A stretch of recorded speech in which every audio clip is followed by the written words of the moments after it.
Good evening, welcome to Mr. Yuhan Hobby. So ito po yung ating unit na WE Glock 34. Yan. So may kasamang manual.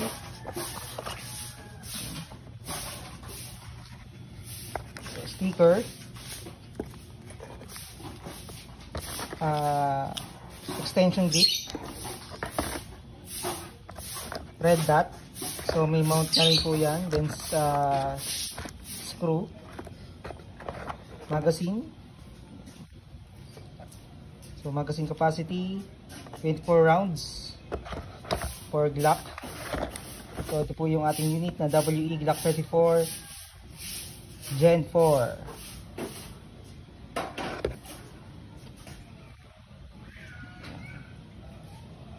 So gandang unit nito. So may railings, pwedeng lagyan ng laser or flashlight. So yun po yung kanyang mga marking. So made in Taiwan. Yung kanyang 5 front and rear sight. So may serration sa rear slide.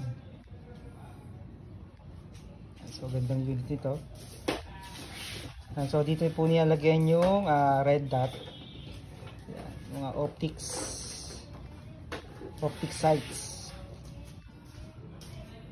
And so mamaya crown check po natin kung ilan po yung kanyang FPS. Yan, so WE Glock 34 color tan. Yan, thank you.